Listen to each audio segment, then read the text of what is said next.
Welcome back to my channel. I hope you all are doing great and studying well और test को बिल्कुल ignore नहीं कर रहे होंगे। सो ये हमारा टेस्ट का सिलेबस है जो आज होने वाला है। शॉर्ट प्रैक्टिस टेस्ट है, बट टेस्ट तो देखो टेस्ट होता है, चाहे शॉर्ट हो चाहे मेजर टेस्ट हो। सो स्टार्ट करते हैं अपना टेस्ट का हम बायोलॉजी के साथ। वैसे मैंने अपना मॉर्निंग का स्टडी सेशन कंप्लीट कर लिया था। मैंने सोचा पहले अपना टारगेट अचीव करती हूँ, देन उसके बाद मैं रिवाइज करूँगी जो मेरा टेस्ट होने वाला है उसके लिए। So let's get started. अच्छा, मुझे सबसे पहला इंपॉर्टेंट पॉइंट आप लोगों से पता है क्या शेयर करना था। वो शेयर ये करना था कि मैं बताना चाहती हूँ कि मतलब बहुत सी चीज़ें ऐसी होती है छोटी छोटी जो हम इग्नोर करते हैं बट सच में बहुत यूज़फुल होती है। जैसे हमारा जो लास्ट टेस्ट हुआ था मेजर टेस्ट, उसके अंदर हमारा लोकोमोशन एंड मूवमेंट चैप्टर आया था। तो मैं यहाँ पर ये इसलिए बोल रही हूँ, और ये इसी चीज़ के लिए नहीं बोल रही, मैं हर सब्जेक्ट के हर चैप्टर के लिए बोल रही हूँ। तो उसमें क्या हुआ था, मैंने अपने नोट्स अच्छे से किए थे, टीचर्स के नोट्स किए थे, मैंने क्वेश्चन भी प्रैक्टिस किए थे डीपी से। बट मैंने जो ब्रह्मास्त्र हमारा जो चल रहा है ना इसमें बायोलॉजी में, वो मैंने अटेंड नहीं किया था लेक्चर।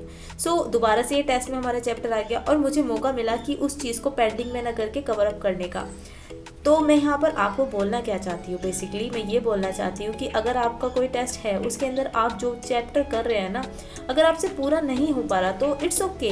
जब नेक्स्ट टेस्ट में वो चैप्टर रिपीट होगा आप तब उसको पूरा कर लेना। बट जितना आप उस टेस्ट के लिए प्रिपेयर करें ना, उसको बहुत अच्छे से सॉलिड वे में प्रिपेयर करें। लाइक अगर आप 50% उसका सिलेबस कवर कर रहे हैं ना उस चैप्टर का, तो उसको इतने अच्छे से करें कि उससे जो क्वेश्चन आपके आए वो आपके गलत ना हो। देखो ऐसे तो नहीं होता 100% सही हो जाते हैं, बट हाँ ट्राई करो कि उसमें 90% या 80% आपका सही जाए। फिर जब दोबारा वो चैप्टर रिपीट होगा बाकी का बचा हुआ तब कवर कर लेना। ये छोटा सा पॉइंट आप हर चैप्टर के लिए करें। एंड यहाँ पर मैं देख रही हूँ ब्रह्मास्त्र अपना लेक्चर जो हमारे सर करा रहे हैं जूलॉजी में। वैसे तो अब हमारा बॉटनी का भी ब्रह्मास्त्र स्टार्ट हो चुका है, तो पता है आप लोग बिल्कुल भी इग्नोर मत करो। देखो हमारे ना टीचर हम लोगों के लिए कितने एफर्ट्स डाल रहे हैं, उनको भी तो टाइम नहीं मिलता ना। आप लोग टाइम का बोलते रहते हैं हमें टाइम नहीं मिलता, हम कैसे मैनेज करें। टीचर को भी देखो, वो अपनी पढ़ाई कर चुके हैं, अब उनका ये जॉब है एक तरीके से, बट उस जॉब में वो कितने डेडिकेशन के साथ लगे हुए हैं कि जितना उनको देना चाहिए ना उससे ज़्यादा वो हम लोगों के लिए कर रहे हैं। लाइक ये ब्रह्मास्त्र आप लेक्चर देखते हैं कि सर उसको एक्स्ट्रा में देते हैं, वो भी तो एफर्ट्स डाल रहे हैं, वो भी तो अपने टाइम को मैनेज कर रहे हैं। तो क्या आप लोग नहीं कर सकते? वो कर तो हमारे लिए रहे ना। तो मैं बोलूँगी कि आप लोग इसको ज़रूर से देखें। एंड जो फिज़िक्स वाला में एनरोल नहीं है वो भी देख सकते हैं, ये फ्री ऑफ कॉस्ट हमारा है यूट्यूब पे। एंड यहाँ पर मेरी बायोलॉजी कंप्लीट हो गई थी, अब मैं कर रही हूँ अपने फिजिक्स का रिवीजन। तो हर टेस्ट से पहले आप लोग भी यही टारगेट रखो कि जो आपका चैप्टर आ रहा है ना उसके नोट्स ज़रूर से रिवाइज कर लें। मतलब जितने फॉर्मूलाज होते हैं वो रिवाइज कर लें, नोट्स रिवाइज कर लें, एंड जो क्वेश्चंस आपसे गलत हुए हैं वो रिवाइज कर लें। तो ये बहुत सही रहता है। अभी तो स्टार्टिंग है हमारे टेस्ट की, अभी तो हमारे बहुत टेस्ट होंगे। लाइक दिसंबर के लास्ट से ना हमारे बहुत ज़्यादा टेस्ट स्टार्ट हो जाएंगे।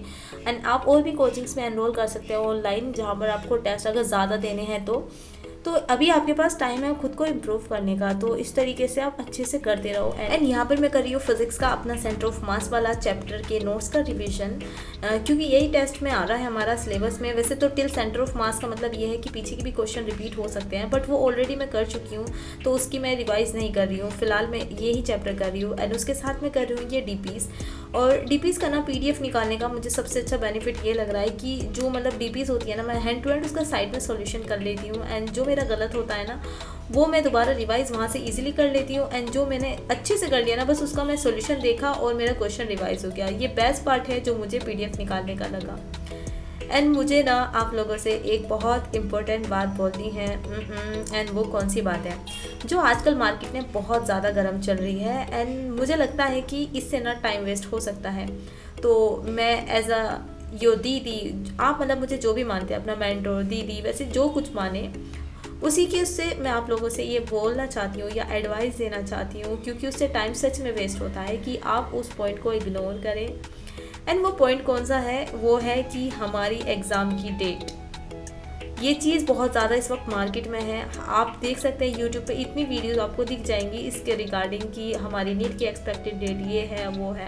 तो इग्नोर करें इन सब चीज़ों को। यानी आप देख सकते हैं कि मैंने किस तरीके से अपने पीडीएफ को सॉल्व किया है। हर एक क्वेश्चन को मैंने साइड में ही लिखा है। इससे दो बेनिफिट है, एक क्या है कि मुझे रजिस्टर वेस्ट नहीं करना पड़ा। दूसरा पॉइंट ये है कि जो सॉल्यूशन है ना वो साइड में लिखे हुए हैं, जब मैं रिवाइज करूँगी तो मुझे कम टाइम लगेगा रिवाइज करने में। थर्ड पॉइंट तो और कुछ नहीं दिखता, बस इतना है। अगर आपको पूछना है कि किस तरीके से PDF निकालना है तो मुझे कमेंट में बताना, मैं नेक्स्ट वीडियो में शेयर कर दूँगी। तो मैं आप लोगों से बोल रही थी कि जो मार्केट में इस वक्त न्यूज़ चल रही है कि हमारी नीट की एक्सपेक्टेड डेट ये है या फिर नीट जब होने वाला है, उसमें आप ना डेली के बेसिस पे 5 to 6 वीडियोस देख लेंगे। और अभी तो ये कम है, जैसे जैसे आपका मंथ आएगा ना दिसंबर, और ज़्यादा बढ़ जाएंगी ये वीडियोस। एंड आप ये सोचिए कि अगर एक वीडियोस हमारी 4 से 5 मिनट या 2 मिनट्स की भी है और 5 वीडियोस मान लें, तो आपका कितना टाइम वेस्ट हो रहा है। फिर उसके बाद आपके माइंड में वो सब चीज़ें चलेगी, फिर उससे कितना टाइम वेस्ट होगा।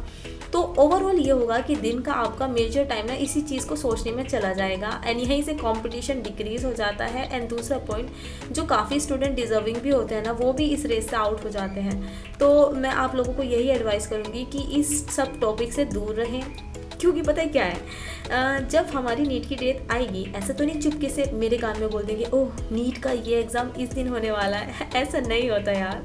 जब वो आएगी वो सबको पता चलेगी, आपको भी पता चलेगी, मुझे भी पता चलेगी, या फिर उस चैनल के थ्रू पता चलने से आप टॉप कर लेंगे, ये बताओ, या फिर एम्स दिल्ली पहुंच जाएंगे। नहीं ना, आप सिर्फ पढ़ के ही अपने कॉलेज तक पहुंच सकते हैं, बाकी किसी चीज़ से नहीं पहुंच सकते। एंड देखो, एग्ज़ाम तो सबका सेम डे ही होना है, सबको ही पता चल जाएगा। ऐसा नहीं है कि मुझे पता चलेगा आपको नहीं पता चलेगा। तो जस्ट इग्नोर दिस थिंग्स, इस टाइप की वीडियोज़ को देखना बंद करो। अगर होगा तो वो आपको ऑफिशियली सबको ही पता चलेगा।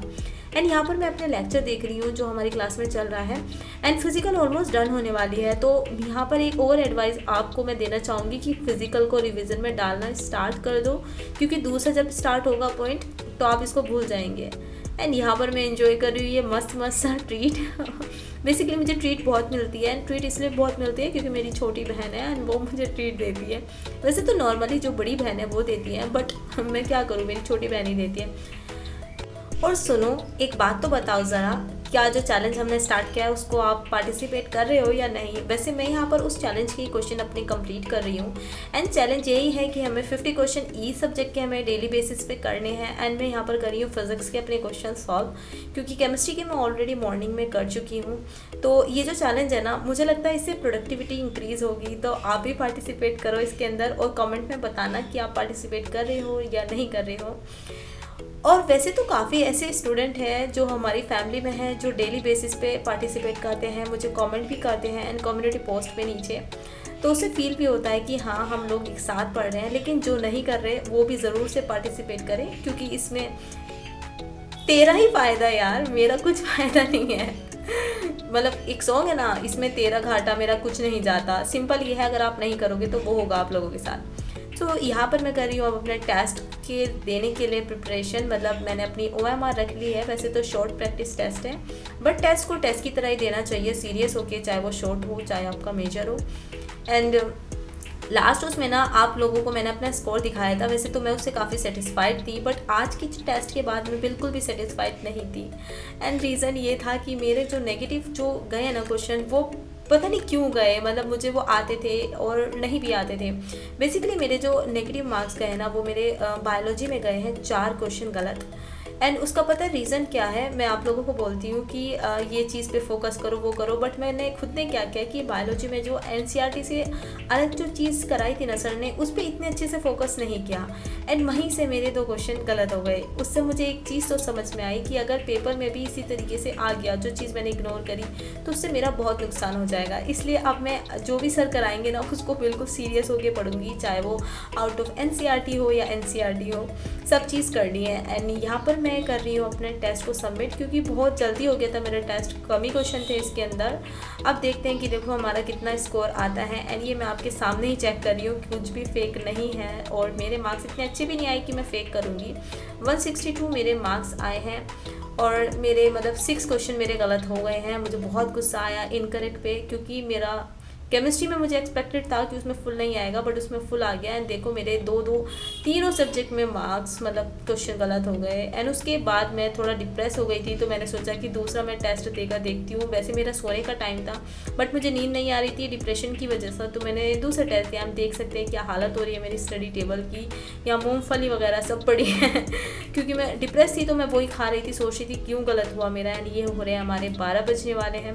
संडे में नॉर्मली मैं लेट तक ही पढ़ती हूँ, और वैसे नॉर्मली इतना नहीं पढ़ती लेट तक। तो ये देखते हैं हमारा दूसरे टेस्ट में क्या स्कोर रहा। तो दूसरे टेस्ट का भी हमारा स्कोर अप्रोक्स सेम ही रहा। आप देख सकते हैं सिर्फ 1 मार्क्स का इम्प्रूवमेंट हुआ, एंड वो भी इसलिए क्योंकि एक क्वेश्चन मेरा सही, मैंने मतलब उसको रॉन्ग नहीं किया।